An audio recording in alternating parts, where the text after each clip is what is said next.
Hello to the chicos and the chicas.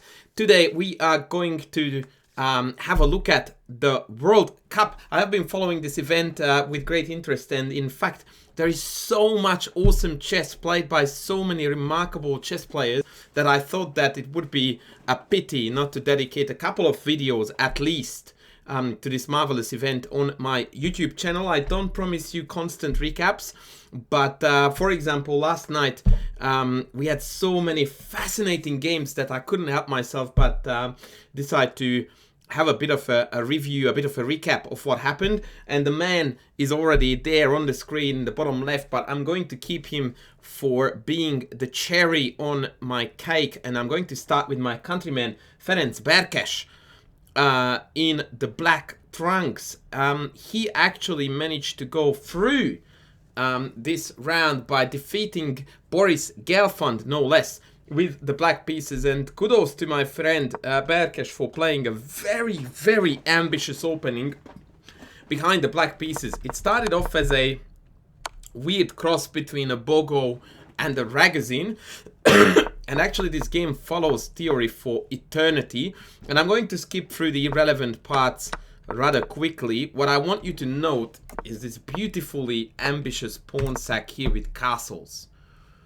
And black goes like, you want to take my a4 pawn, that's totally fine. I'm gonna use this time that you used on capturing the pawn and displacing the bishop to just optimize piece placement. Now obviously bishop takes, pawn takes, and queen takes. Grabbing a second pawn looks tragically stupid by white because now there is a very serious issue with the king being stuck in the middle. The engine doesn't mind it, but for a human mind this doesn't look fun. And so Gelfand castled, and Berkes carried on his spirited way of just leaving the material on prey and just develop. b4 and knight takes b4. I believe this is all still theory. Take b5, utilizing the pin. Bishop takes, knight b3. Of course, black is going to regain one of the exchanges at least. And so we land in this position where white is a pawn up, but there is not really any white piece on the board that is particularly good. And there are a lot of light squared holes in the position that the bishop may be able to aggressively contest.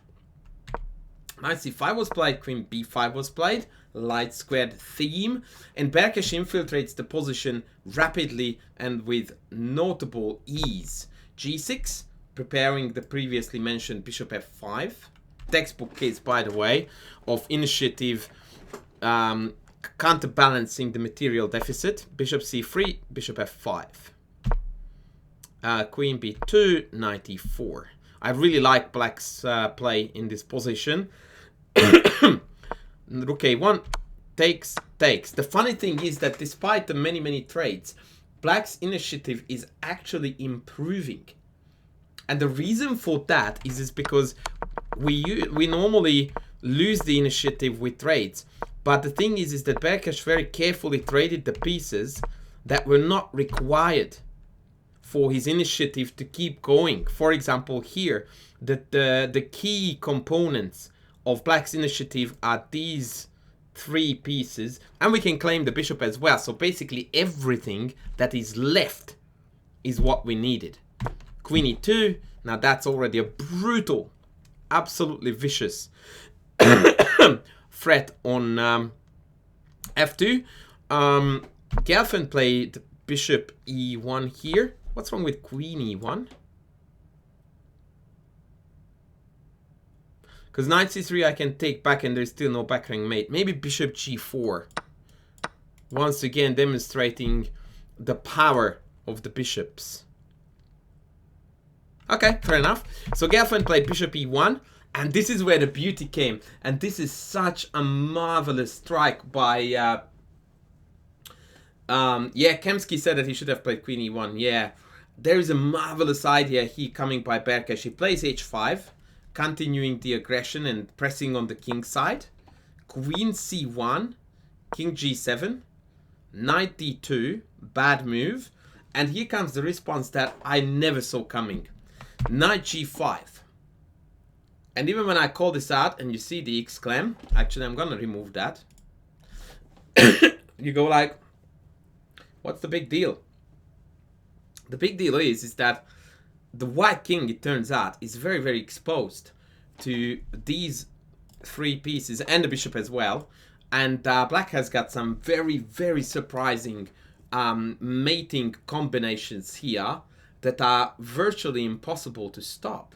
For example, if we play f3, bishop h3 is immediately terminal. And now takes allows check followed by mate. And if we try to clog up the second rank, then comes bishop takes h2. This is what I told you when I mentioned the incredible coordination amongst the black pieces. And this is carnage, and yeah, white can resign because there is too many things under attack that black is going to eventually... White will not be able to defend, is a better way to put it. So, back. Okay, but what if we don't play f3? Well, Gelfand tried e4 instead, which was also a very logical try, except... Ta-da! Now that is definitely a nuclear bomb dropped on you. When this arrives on the board, you go like, what hit me here, man? Wow! Sensational tactics again. The idea is that after takes, bishop takes, the knight can't move because of mate. The bishop can't move because the rules deny that. And queen g4 mate is threatened. And the only way to defend that is f3, which in turn allows queen g2. Absolute delight. And so Gelfand tried here, instead of taking on h3, he went king h1, which obviously is not met with mate yet, because that is covered. However, Berkes casually just retook on e4 and going like, well, good luck moving a muscle here for you, bud. e3 is the threat, by the way, which is again going to reopen the second rank. Gelfand took, but after e3, again, there was no remedy to be found against the various checkmate patterns based on bishop h3, queen g4, and then queen g2. It is really, really remarkably beautiful that without a very obvious imminent checking threat, black is actually forcing a checkmate here. Like after e3, it's Matutsky in 7. At the very latest. Gelfand tried king g1, and after bishop takes h3, you won't believe it, but now it's mate in 6. That's right. And now we see the outline of the mate, which is based on queen g4. There are some delaying moves, but eventually, yeah, mate is going to come. That was a beautiful route by Berkes, a really inspired game from get-go all the way to the end. Yeah, I'm very proud to be able to call him a friend when he plays like this. So I don't actually know who his next round opponent will be. But going past Gelfand is a big, big accomplishment. Next on the menu is one of the Indian prodigies, none other than Nihal Sarin in the black trunks. Probably I should sing the praises of Gukesh on this occasion, since Gukesh has crossed 2750 and in fact overtook Anand. And after, I don't know, 2.5 decades, now is the day when Anand is no longer the #1 Indian player in the world. And wow, Gukesh is not even 18, guys. So yeah, here is another name to look out for. But I found Nihal Sarin's performance, or at least the end of this game, to be far more compelling and more exciting. So that is what we are going to look at whilst I'm going to get some lubrication going. I'm going to spare you from the opening. His opponent is Alex Bachman, a well-known grandmaster. It was a very weird opening which turned into some kind of a reverse Benoni. And here we are. Black is already conducting a really vicious and dangerous kingside attack. Rook f1 was played, rook a7 was played. I'm going to spare us from the feedback again. Rook a1, rook e8, a8, g4, and e4. Believe it or not, it was actually a mistake according to the engine. A very logical move. But knight check followed by knight f4 was the way to go. And apparently here, after e4 with the obvious idea of opening this up, gf, ef, and then king e1 would have allowed white to run to some level of safety after queen h2 takes, rook e8 check, and then knight e4. And although black does gain the knight on c2 back, which at first sight does look horrid, it's actually somewhat playable still by white. It's not immediate resignation, in particular because after queen d2, the queens are forced to come off, and then it's a playable endgame. In the meantime, my producers are telling me that Anand became #1 of India in 1987. Now, I'm not very good at maths, but if that never got broken until today, that gives us 23 plus 13. That's 36 years of dominance. In a country, by the way, where if you just walk on the street and you go to a different street, there will be a different GM looking at you than in the previous one. So it's not exactly the same of being the leading grandmaster of Liechtenstein. No offense to the Liechtensteinian people, but yeah, being the #1 uncontested king of India is like, wow. Anyway, back to the business. So this is what Nihal Sarin did to prove that he is also a contender for India's up-and-coming next generation and one of the best among them. Take e2, rook e1, queen f4. The black pieces are now beautifully invading the exposed white king side, and we are going to the pointy and very quick. Rook e2, knight check, king h1, and queen f3 is what you would think is coming, but not quite yet. Unfortunately, I spoiled the party because I misremembered and I thought that he played queen f3 first. It's a more other issue.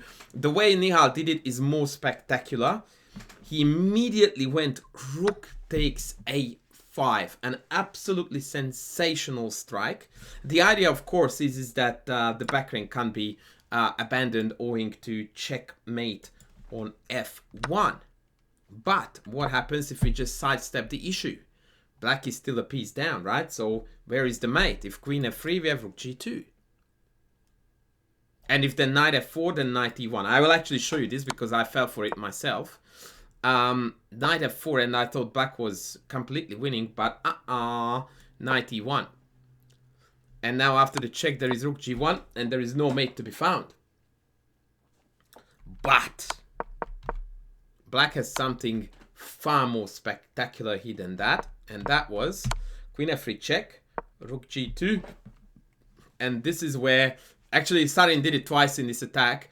He threw in this check, I suppose, to gain some time on the clock, and then he, well, I used previously the dropping a nuclear bomb on your opponent. Well, I don't know what to call this one then, but rook a2, excuse me. The 2 in my head is the 2 exclamation mark. Look at that.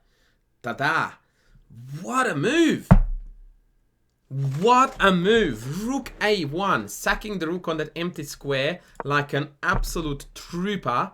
And the idea is that after knight takes, we have rook a2, putting even more pressure on g2, and there is no way to clog up the second rank because rook b2 allows mate here. Absolutely sensational vision by the Indian team. Wow. Rook a1. Check that out, folks. So after knight takes a1, which was forced, we went.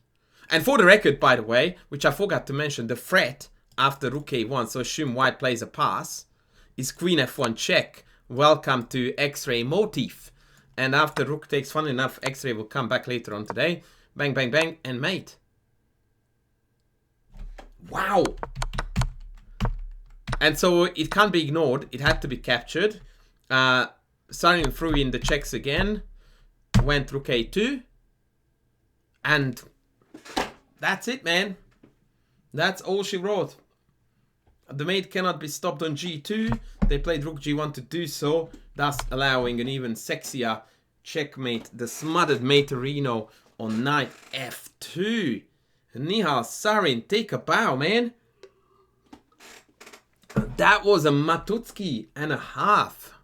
Wowzers.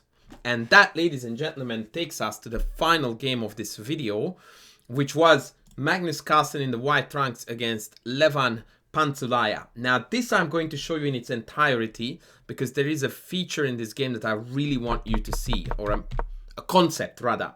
I will skip the opening. Irrelevant.